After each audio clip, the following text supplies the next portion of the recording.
Hello, good morning.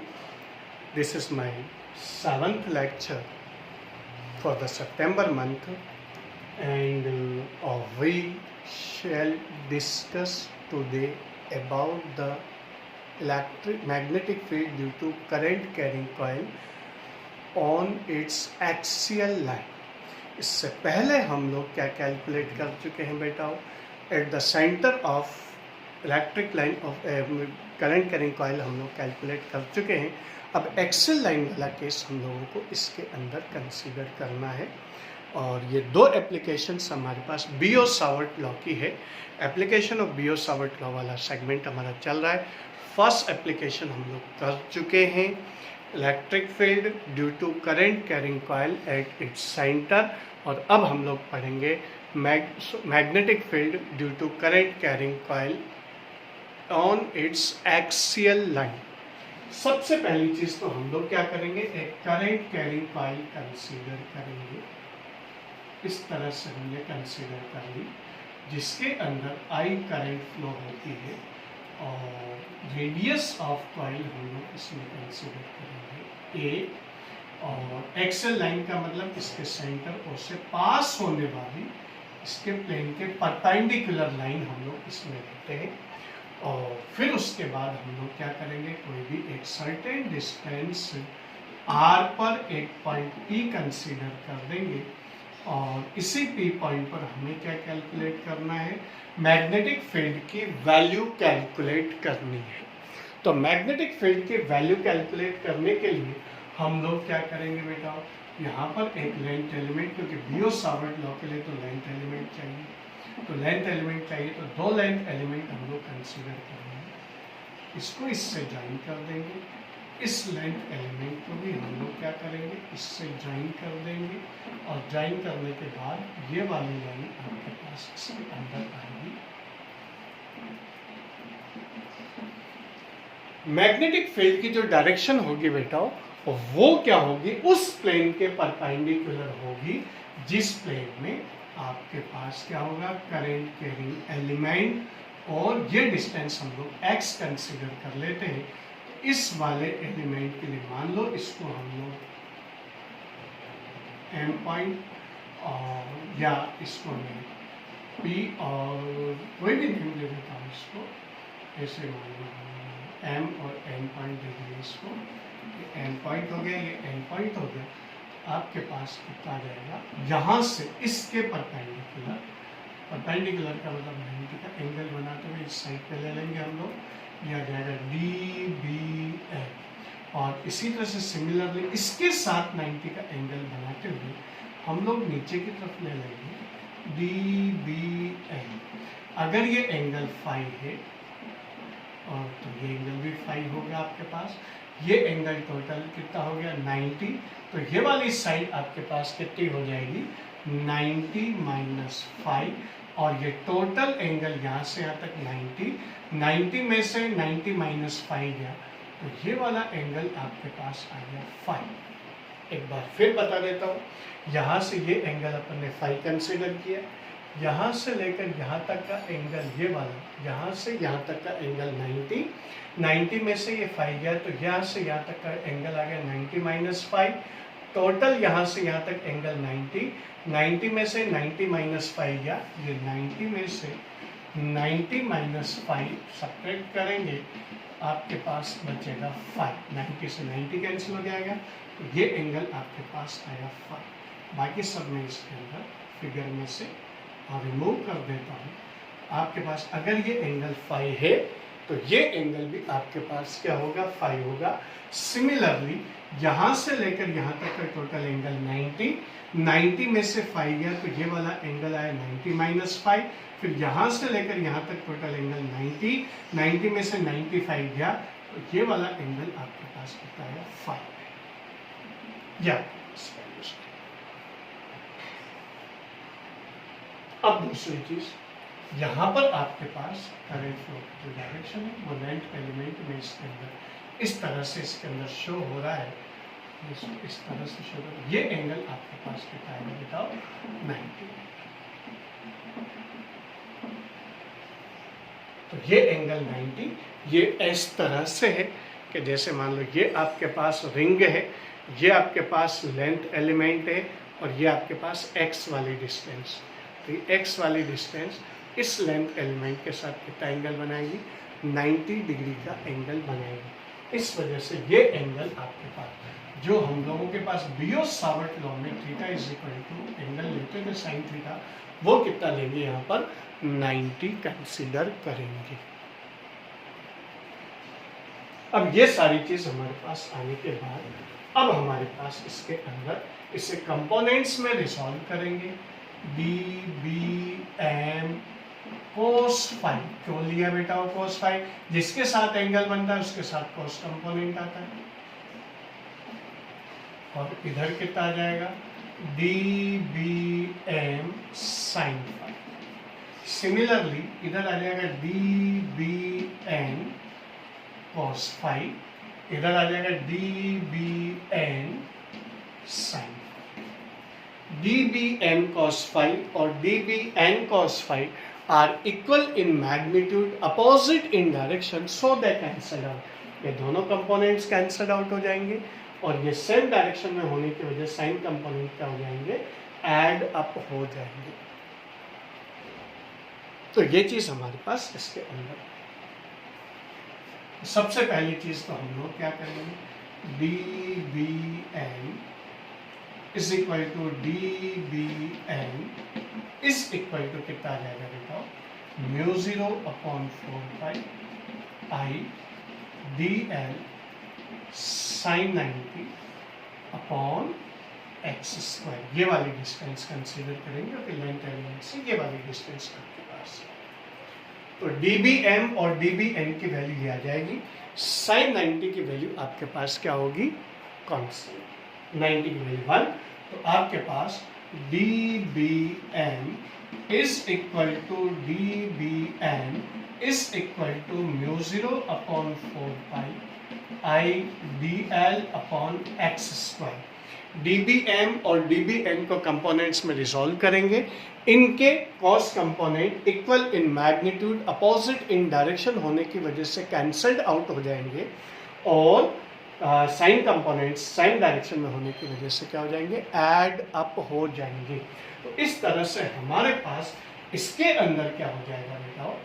D B N cos phi and D B N cos phi are cancelled out। क्यों होंगे cancel out? Because they are equal in magnitude, opposite in direction. As they are equal in magnitude and opposite in direction। तो ये तो हो गए बेटा आपके पास क्या हो गए? ये तो आपके पास कैंसल आउट हो गए। अब दूसरे कंपोनेंट्स पर आ जाओ। दूसरे कंपोनेंट्स कौन से आपके पास? D B N M sine phi and D B N sine phi are add up. ये दोनों क्या हो जाएंगे? एड हो जाएंगे। As they are along same direction, इनकी डायरेक्शन सेम होगी। इस तरह से हमारे पास क्या आ जाएगा बेटा? कि D B is equal to mu 0 upon 4 pi I D L upon X square sine phi आपके पास इसमें आ जाएगा। अब साइन फाई की वैल्यू हम लोग इस ट्रायंगल से निकालेंगे। O P N in triangle O P N sin phi is equal to perpendicular means A upon hypotenuse x।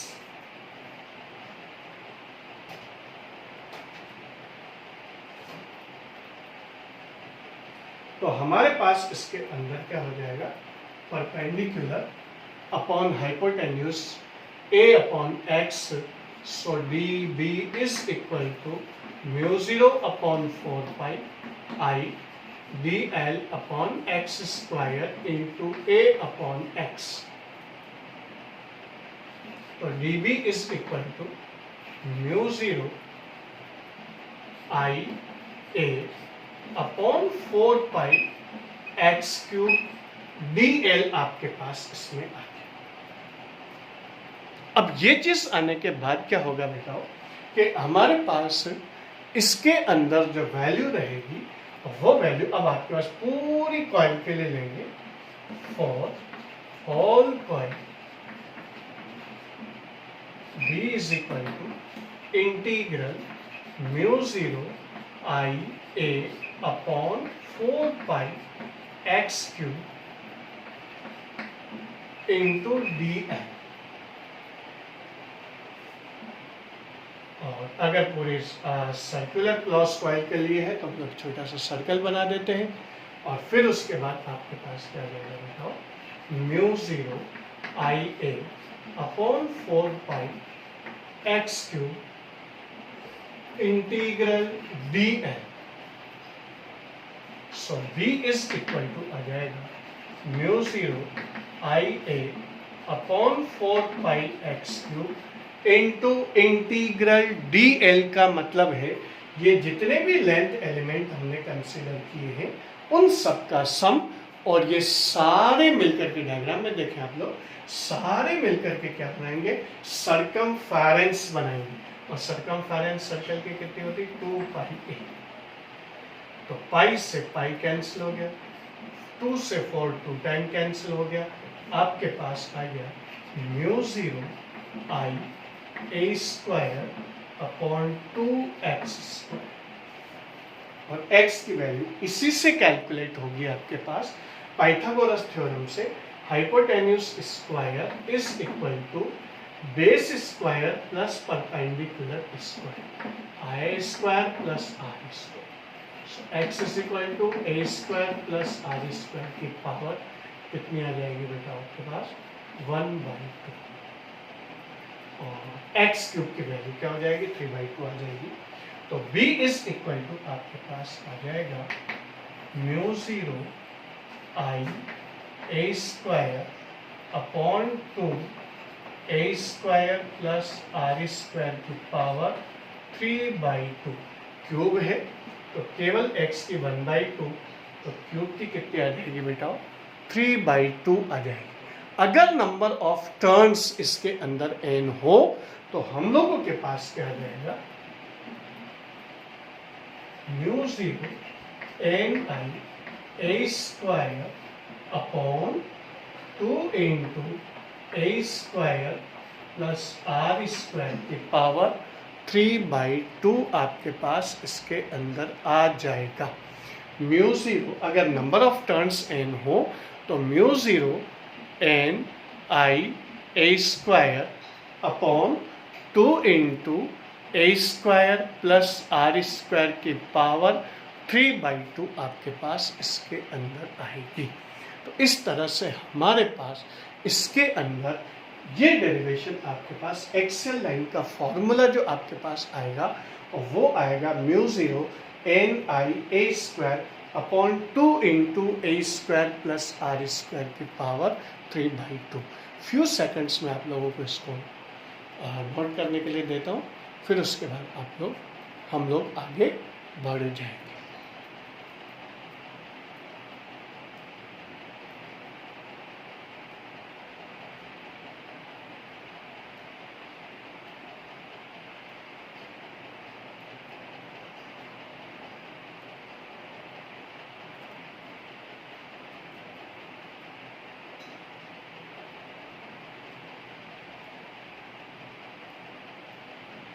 Yes अब इसके बाद बताओ हमारे पास इसी टॉपिक के अंदर क्या करेंगे हम लोग, फॉर्मूला आपके पास आ गया है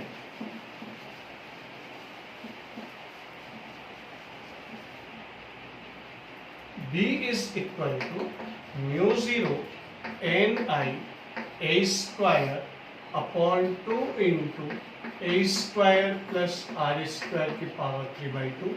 ए आपके पास क्या है बेटा, और रेडियस ऑफ कॉइल है, और आर आपके पास क्या है इसके अंदर, आर आपके पास वो डिस्टेंस है एक्सेल लाइन में सेंटर से डिस्टेंस है।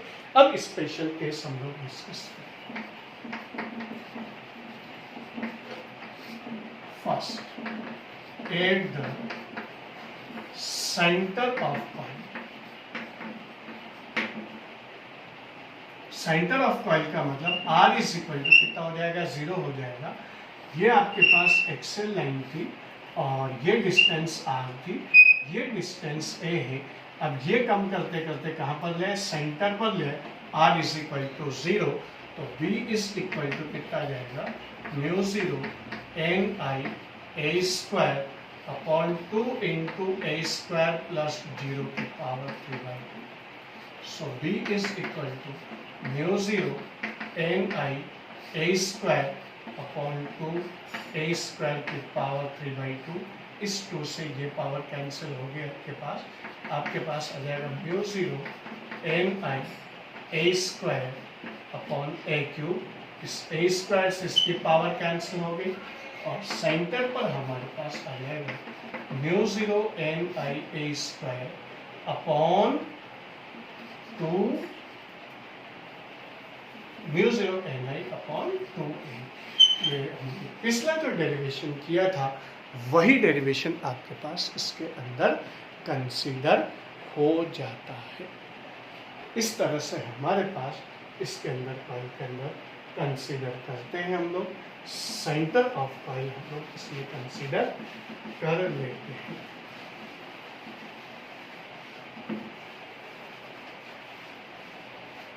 नेक्स्ट चीज आती है आपके पास, अगर मान लो हमारे पास सेकंड केस को कंसीडर करते हैं, if R is equal to A/2।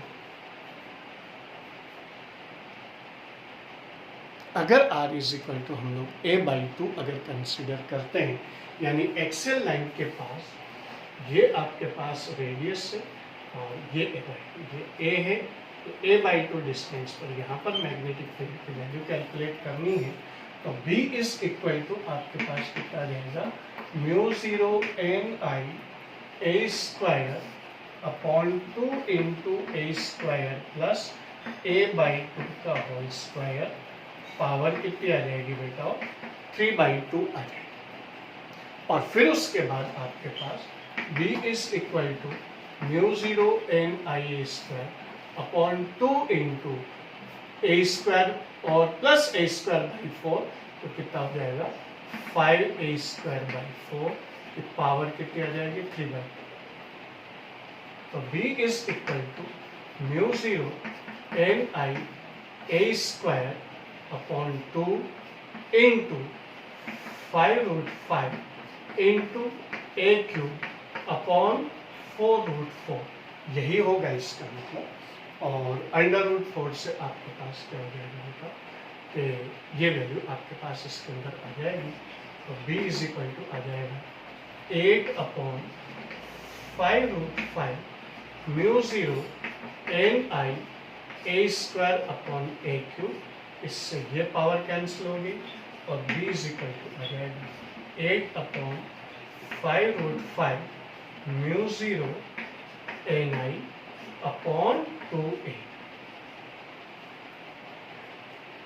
ये वैल्यू आपके पास इसके अंदर कंसीडर हो जाती है।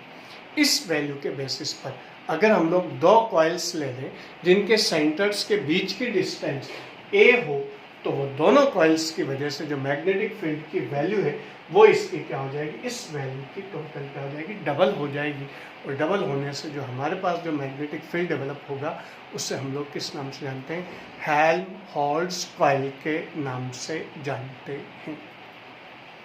तो ये हमारे पास एक्सेल लाइन पर मैग्नेटिक फील्ड और उसके कुछ स्पेशल केसेस हम लोगों ने आज की क्लास में डिस्कस किए हैं, और इसके बाद हम लोग नेक्स्ट क्लास के अंदर और आगे कोई जो नया टॉपिक है वो हम लोग डिस्कस करेंगे।